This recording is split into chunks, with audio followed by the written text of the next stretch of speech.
and gentlemen, welcome to the press conference for Ultimate Glory on the 14th of March. Another fantastic Goodwin event coming up. I can't believe you just keep putting these cars together, Steve. This is just another absolutely amazing fight card. Really, really excited. So let me turn you over to our promoter for the evening, Mr. Steve Goodwin. Well, welcome and thanks for coming to the Grand Hotel in Trafalgar Square. It's an honour for me to be presenting the press conference here, and this is quite an apt card because it's our 5th anniversary since I came into boxing and started promoting.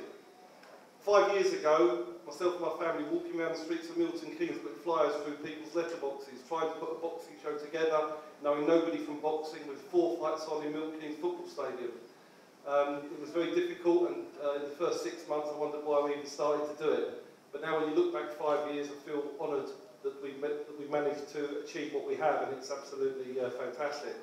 Just a bit of background to what actually happened with us.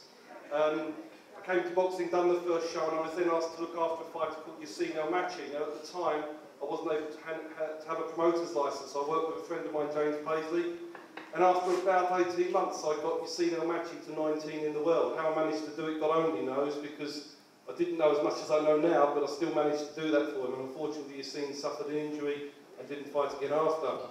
I then looked after Ali Adams, and I brought over Audley Harrison from America, and Stacey Audley Harrison and Ali Adams fight at Brentwood Centre in Essex. And I think that was the time when people started to take us a bit seriously, that we would do things out of the ordinary.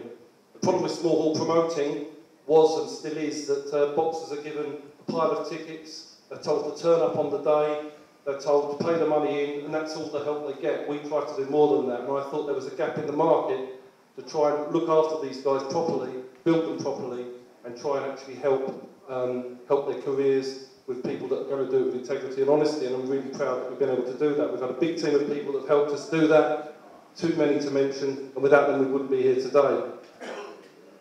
The first fighter I actually managed is sitting here at the table, Lee Markham, and I took Lee on when he was 3-1. He's now 13-1 and going for an English title. So that means something very special to me that on our 5th anniversary, Lee Markham is headlining the bill alongside Larry and Diane. We're now the second biggest manager in the country of boxers behind Steve Wood according to the BBBFC, and I only actually was able to get my manager's licence 2 years ago, and I promised my wife that I'd only manage 7 boxers. I tried to keep my promises, but when I got to number 7 and then the 8 to come, you think, well, if I don't do it, I think somebody else won't do it as well. So it carried on, and we're now into the 60s. You can't manage 60 boxers alone, it's impossible. People that try to do it can't do it properly, so I've assembled a fantastic team around me. I've got my son Josh, who works full-time in the boxing. He does a fantastic job for only 19 years of age. My daughter Olivia's fantastic, she does a brilliant job. And the most recent addition is Kevin Campion, who came down to Leighton Buzzard last September, moved in with his family, and he's been unbelievable, and he's helped the business grow in massive strides only in the 5 months he's been here. And without all of these people and plenty of others, you know, we wouldn't be able to achieve what we have done. Enough about us, but what we will be doing ongoing is not only will we be taking on more boxers because we can and we can do it properly, we've got the infrastructure to do it, we'll also be building our infrastructure and our team. And as time goes on, we'll be recruiting more people to work with us. We want to get good people in boxing, and we want to make a difference, and we'll be aiming to do that. And I hope that the next 5 years we grow as quickly as we have in the first 5, and then I think things are going to be great. This card is unbelievable. It's the best card I think we've staged in depth. We've got some fantastic fights on the bill, and it's going to be a very, very exciting night of boxing. We've got the 4 big title fights. We've got Lee Markham against Jemaine Small, and I'd like to thank Jermaine for coming down from Leicester to this press conference today. It's really good of him to come with his coach Chris Pyatt. We've got Larry Akindayo, who takes on Dale Evans in a British title eliminator. And when I say thanks to people, there's a lot of people behind the scenes who make things happen. And behind Larry Akindayo is a fantastic man called Ben Gray from World Class Athletes. Without Ben Gray, lots of things wouldn't happen for Larry, and Larry knows that as well. Ben Gray is an absolute pleasure to deal with, and he's a credit to support boxing, and he deserves everything that he gets. We've got Johnny Garton, who I took over last October, and I promised him a Southern Area title shot, and we delivered that for him in 2 months. He beat Adam Battle, and now he has his first defence against Nathan Weiss on the 14th of March. Nathan's not here, but Johnny is. I believe there's only one winner in the fight, and the winner's here. We've also got Leon McKenzie in his first title fight. Now, Leon's story is unbelievable. If you haven't read his book, I suggest you go out and buy it. It's an inspiration. And this man is somebody that inspires me. There's not many people in this world that inspire me anymore, but Leon McKenzie is one of those. And I wish him every success on the 14th, and I pray and hope he wins and wins his first title. Finally, one of my favourite boxers to watch, who's fighting, is smoking Joe Mullender. Joe Mullender is never in a boring fight. He's taking on a Latvian KO artist called Eduards Gerasimos, who's won 6 fights with 6 knockouts, and he's promising to knock out Joe inside 2 rounds. He's had a lot to say for himself, and I hope that Joe delivers the business. I want to introduce the rest of the table that I haven't mentioned already, and we'll start from the far right. On the far right is a flyweight who I believe will send shockwaves through boxing in the next 2 or 3 years. He may be a little hard to handle at times, but he's going to be exciting to watch. I think he's got the talent to go the whole way, and people like Charlie Edwards better watch out. His name's Prince Patel, and that should tell you everything in its own right. He's going to be stylish, entertaining, and he's got a lot to say, and I'm sure you'll hear a bit from him through this press conference.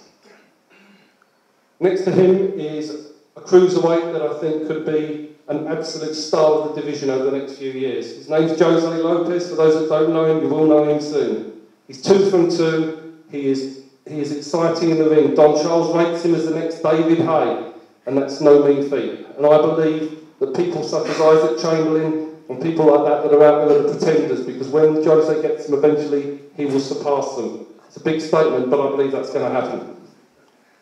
As I say, we've already introduced Joe. We thank Jemaine for coming and knowing, and Lee and Johnny and Leon. At the far left is a chap that nobody will know yet, but he's going to be exciting to watch.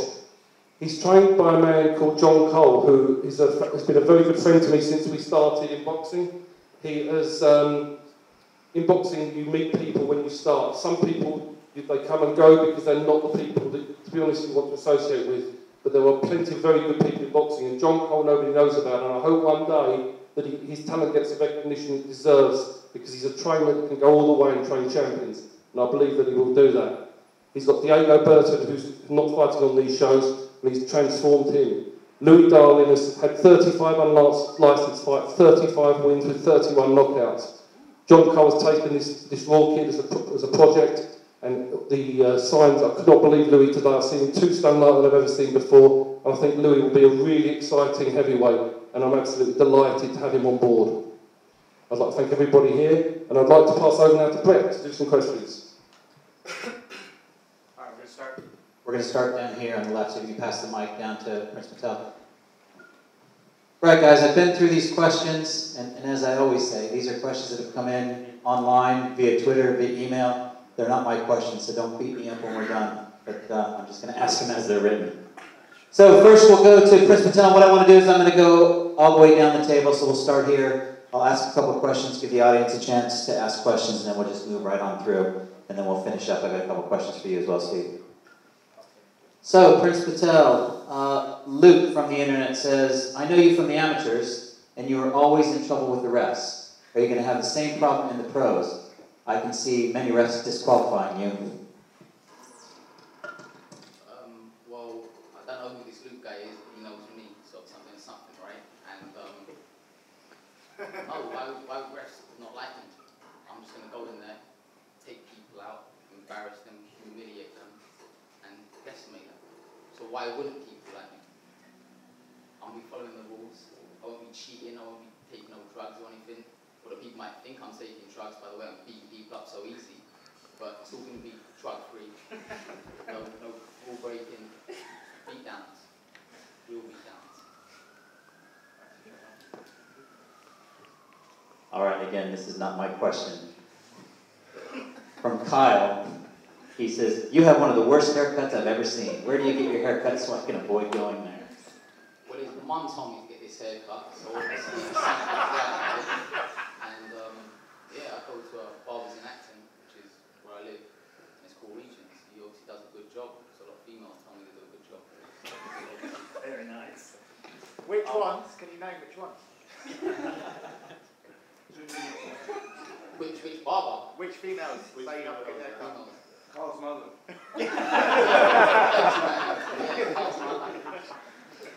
All right. Any questions from the audience for Prince Patel?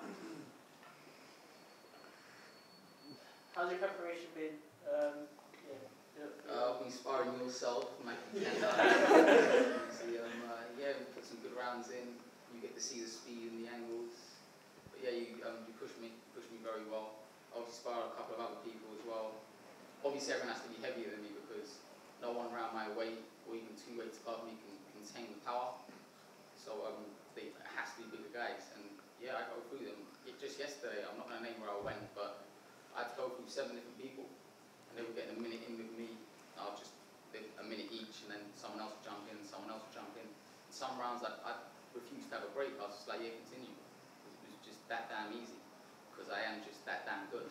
And I know no one else is going to ask me questions, so I'm just going to shoot them. I know that you once told me on a little TV show that you intended or believed you could win world titles at 10 weights. I think we were talking straw weight all the way through low welter, if I'm not wrong, yeah? That's not the question, just checking out. Okay. So one thing you don't want for is confidence or vision of on best. So can I ask you what time period you see yourself ascending to world class level within? Okay, number one, I never exactly said I would be a 10-weight world champion. I said I could see myself boxing at 10 weights because I've got the height and the frame to build myself up to it.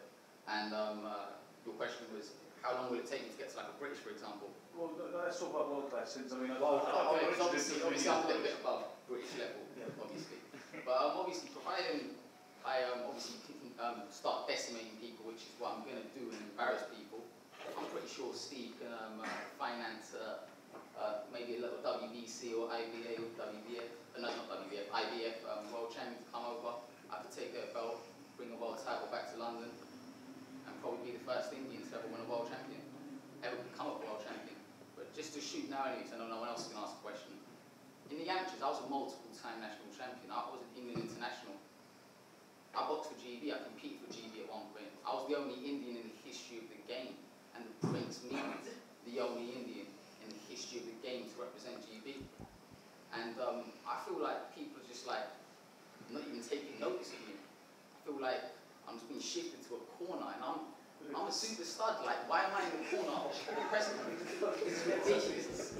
And March 14, okay, I respect Steve for doing it for 5 years, and he's called it Ultimate Glory, and it's an annual show, it's on the Matchroom Fight Pass. But March 14 isn't Ultimate Glory, it's Prince's Glory. Because March 14 is going to be a Prince Patel night. And if I say it's going to be a Prince Patel night, it's going to be a Prince Patel night. Because all I've got, and I mean no disrespect to you guys there, all I've got to do is lace my size 6.5 Asics boxing boots. I've got to put my sexy gladiator boots on. I've got to slip my hair back looking sexy for the bitches. And I've just got to walk down into my kingdom, where the Prince rules. And I will use and abuse my opponent. And the thing, what I'm trying to get across of this is, everyone in your course, I'm not going to leave talking about an English title fight or leave talking about someone who's in a British title, eliminate. I mean this with respect, I'm not trying to shoot with anyone here. But you're disrespecting, bro. Pass the mic, man. I'm basically saying, people are going to leave talking about me. That's what happens. That's what's going to happen. Because I'm telling you, now I'm the future of this industry. I'm obviously not a pro fight, but I'm going to have a pro fight, and I'm going to decimate my opponent. And there ain't no restrictions now where I'm going to have a referee telling me, no, don't do that, don't drop your hands, don't put your hands behind your back. I'll do what I want to do for your entertainment. And that's it. All right, thanks, Prince Patel. I, for one, am really looking forward to your debut on the 14th. You should be looking forward to it. So should everyone else. I want to say thank you to Prince of Holly for the full ticket. It means a lot to me. It means a lot. All right, ladies and gentlemen, Prince Patel. All right. Jose, the look. Before we go to your questions, can I just draw everybody's attention to his picture on this poster? Brilliant.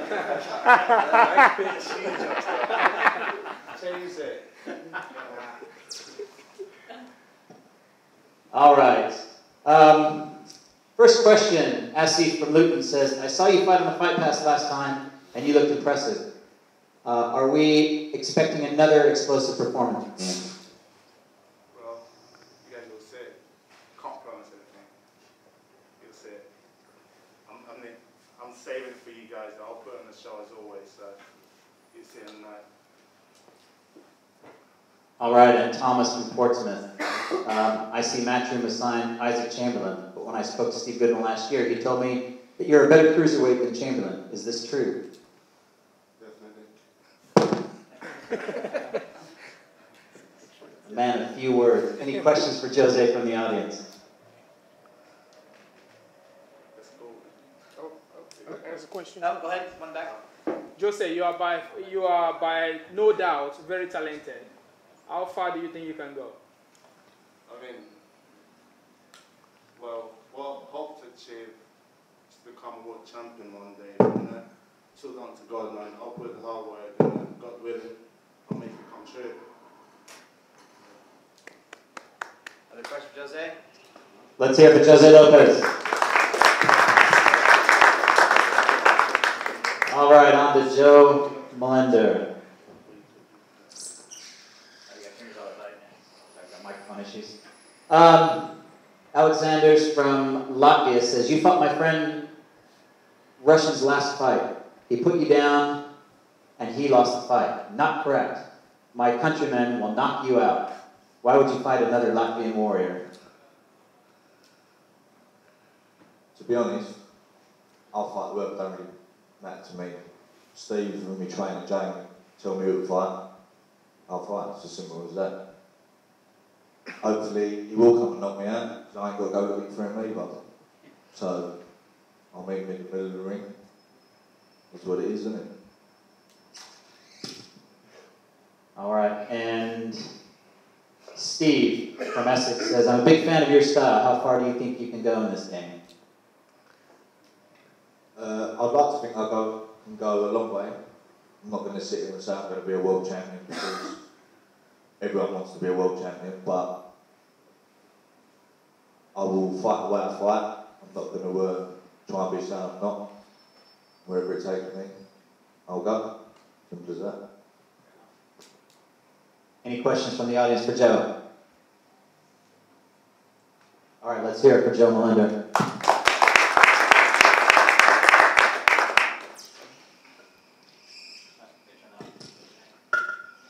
All right, next up, Jemaine Small. Jemaine, again, thanks for coming all the way and being here at the press conference. Couple of questions, one from Twitter from David. What do you think will give you the edge in this fight? I think speed and power. Well, I'm getting better in the gym every day, improving all the time. I think I'm just generally better fighter. But speed and power will be the edge in the fight, I think. And my fitness. And my fitness as well. And your fitness. Yeah. All right, and Patrick from email says, were you surprised to get this title shot, considering you drew on your last bout and the two fights before were just routine journeyman wins? No, I wasn't surprised. I think I earned the title shot. If anyone watched my last fight, I fought Chamberlain. I had him hurt in the first round. I spent about a minute and a half. He had a cut on top of his leg.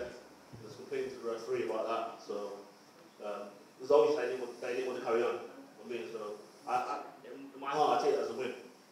I mean, so I think I deserve to be here. Yeah. All right, any questions from the audience for Jemaine?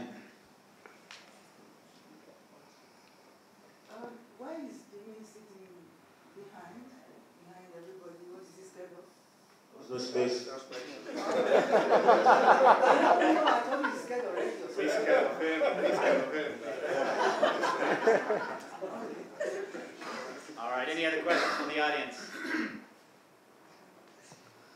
Let's hear it for Jemaine Small.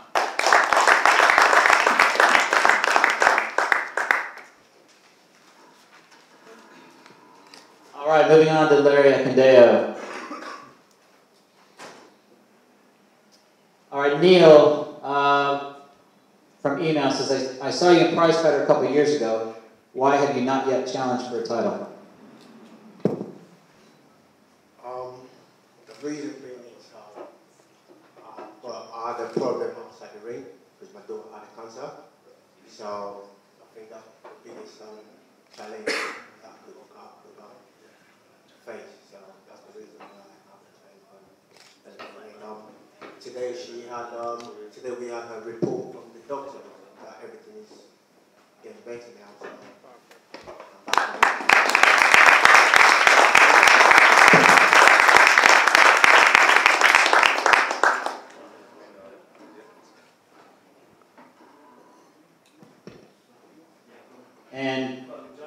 John from Stevenage says, Dale Evans is, in my opinion, a league above you. Why would you take this fight when it's not even for a title?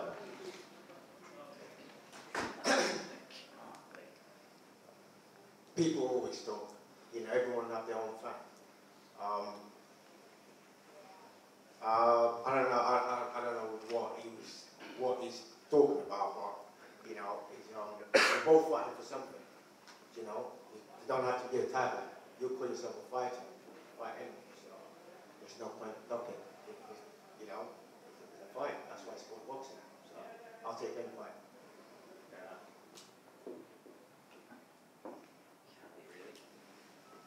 Tubbsy from Twitter says, are you just a hype job? That's fine. Yeah. You know, they say that exactly the same thing to everyone. Most especially now, even on Floyd Miracle. So it's not new.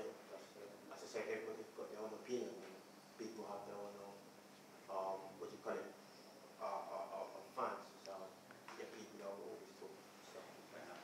Yeah. Any questions from the audience for Larry? You've been reported as one of the most avoided men in Britain. What's it like finding it hard to get a fight? I wouldn't say I'm the most avoided boxer in Britain. I just think boxing nowadays is a business. I'm not bringing nothing to the table. That's my manager said. And if anyone wanted to fight me, or if my manager asked me to fight anyone, if there's something to fight for, then yeah, people will turn up. But if there's nothing to fight for, what's the point? So I don't think anyone's avoiding me. Other question for Larry? On that note, Larry, how do you feel about the situation economically in boxing right now, whereby you've got wonderful skills, so anybody who's remotely switched on and understands the sport, you've got amazing repertoire of skills, and yet you're not particularly box office, because skills don't sell. How do you feel about that situation? I don't know. Skills alone don't sell. As I said earlier, I think boxing is a business now, so yeah. It's not what you know, it's not what skills you've got, it's how many people you can bring to the table, how many people you can bring to the show. So I think that's what it is. Speaking of people that haven't been avoiding you, can you tell me why Denton Vassell pulled out of the fight? I think I don't know why. He's not avoiding you. I don't think he's avoiding. He just lost double the money for. As I said earlier, I think I'll bring risk. There's no point. I'll probably do the same. If I'm gonna fight someone that I think is a bit of a risk, I will have to fight for something. You went into the prize fighting before guys that were huge risks that only ever lost to world champions. There's something to fight for. Yeah. So you know, prize fight is there. Everybody goes in there, and we all say we're gonna win. Everyone said exactly the same thing. Oh, I'm gonna win, you know. But the honest truth is, anyone can win it, and there's something to fight for. So I think that's the reason why. Steve, would there not have then been a temptation to offer double the money, but only if you'd beaten Larry? You could actually put a prize fighting in there. Yeah, I mean, you know, Vassell's taken a fight on the Frampton undercard this weekend for a WBA international title. So I think when we look back at it in hindsight, I think that, although I don't know this, that we would just be used as a bargaining tool waiting for that fight, because since then they've taken that fight, and that makes more sense for Vassell to take that, because that's a fight that he's got the advantages on. I can't, the foreign opponent. So, to be honest, my concern is Larry, not Vassell, but he'll probably win that, whereas he would have lost to Larry in our opinion. I mean, my job is to try and turn Larry into box office alongside Ben, who works with him. The key is it is difficult, but he needs to gain momentum quickly, and we need to turn him into a box office star, and that's what our job is. We're doing press conferences, nobody else does them. We're trying to bring him into the public domain. He's on the Match of the Fight Pass, which is getting more and more exposure. The fight is going to be shown all over Africa. That was my next question. Yeah, so he's going to get the exposure in Africa from this fight. So we're creating this alongside his team. So in the end, they won't be able to avoid him. It's not about the money. It's about creating the opportunities. But we've got to look and be sensible that Larry came on board last year after a big break. He had a 6-round win. Then he had a 10-round win, and this is the third fight where he's stepping up against. So we're moving in the right direction. We want to get this fight out of the way and hopefully successful. Then by the time we get to May and July, we may have a totally different story. And this is what we're trying to do. We're trying to create something. Moving on to Lee Markham. Lee, Joseph from Twitter says, would you say that Smile will be the toughest fighter you fought today? Yeah, definitely, yeah. Definitely be the hardest fight today. Certainly on paper anyway. And this being a huge opportunity for you in an English title, assuming you get through this bout, how far do you think you can go? Well, my goal's always changing in boxing. When I first turned over, I was just happy to start as a pro boxer. I mean, obviously a few fights went by and I thought, you know, it'd be nice to win a southern area. I got in, Steve got me a manager position for that. At the same time, I got manager position for English. Obviously, that's one step ahead, so I'm now fighting for that. But I'd love to win a British title. That'd be great. Obviously, one step at a time. But like I say, the goal's always changing. I might win a British title, and then next time we're looking at European or who knows. Fair enough. Any questions from the audience for Lee? All right, have a hand for Lee Markham.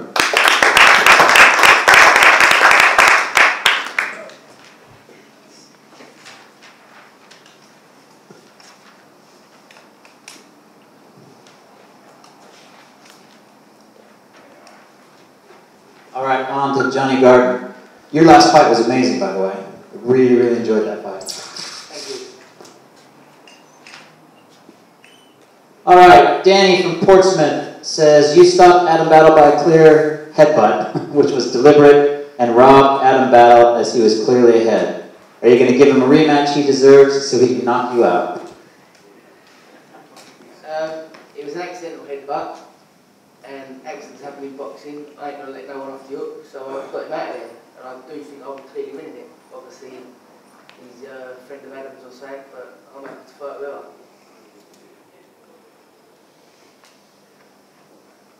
And Ewan on Facebook says, Nathan Wise can be a class operator on his day, but he blows hot and cold. Do you think you can beat the best Nathan Wise if he turns up? Well, that's what I'm training for, the best Nathan Wise. I ain't taking him lightly, and I do think it's a very tough fight, and yeah, definitely. Question from the audience? All right, give it up for Johnny Gardner.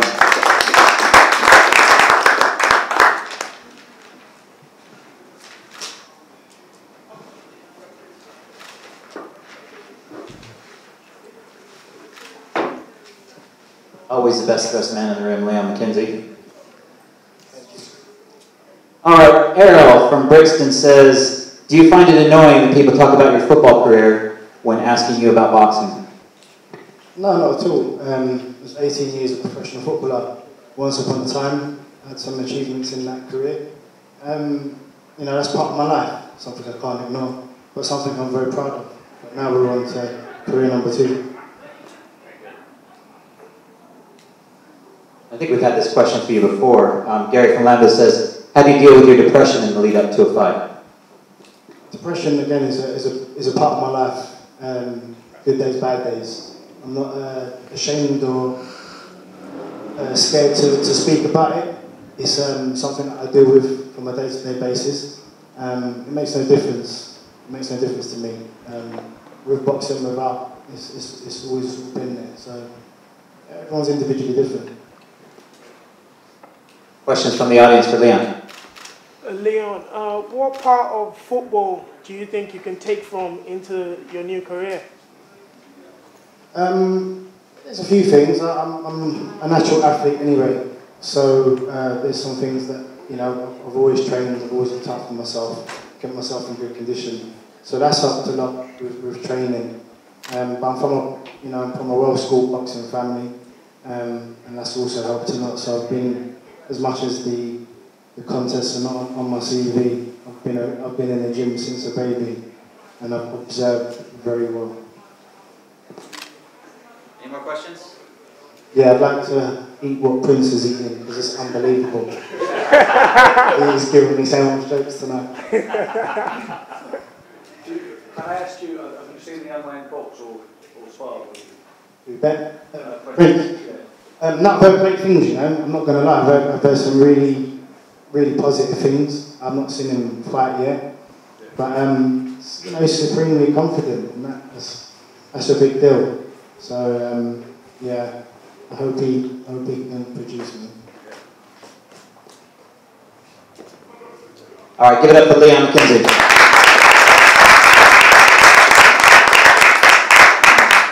And last but not least, Louis Darling.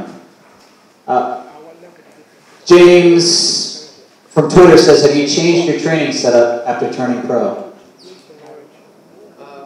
Yes, it's changed quite a bit. Before I weren't really training, I was just getting in the ring and having a scrap, whether it be 8, 6, 10 rounds, didn't really matter. But since I've met John, we've been in the gym every day, twice a day, doing things I've never done before, and it's been brilliant.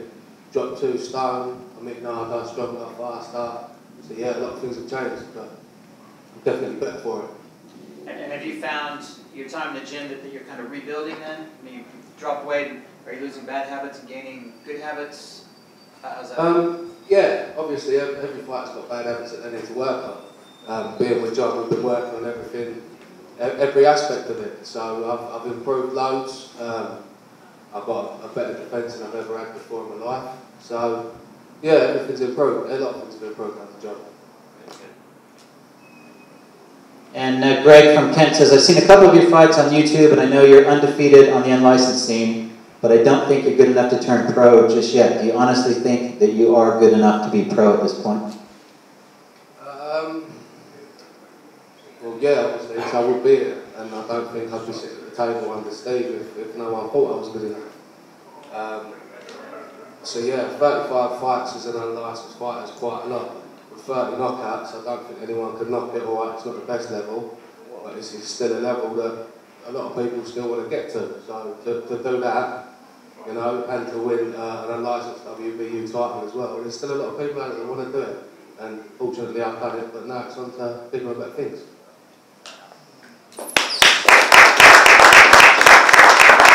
Questions from the audience for Louis?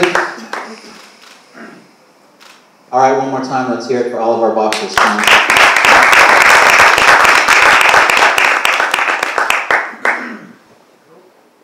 So in summary, this great show, some great boxers on the panel, and I'd like to thank everybody for coming.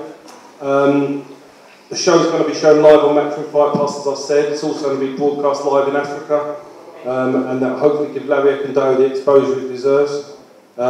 It's just going to be a great night. For those watching, ringside tickets sold out, VIP tickets sold out. There's just handfuls of £35 tickets available through the boxers and a couple through us. It's going to be an absolute total sellout, and it deserves to be, because all the boxers on there are going to be playing to a packed out audience, and you don't see that too often where the fans stay all night while watching every fight, and this is going to be one of those nights because there's some fantastic talent on the show, and I'm proud to be holding this event for our 5th anniversary. So I hope many of you here and watching at home will be able to get there, because it's not to be missed. But remember, if you can't get there, just you can subscribe to the Matchroom Fight Pass and watch it on internet television.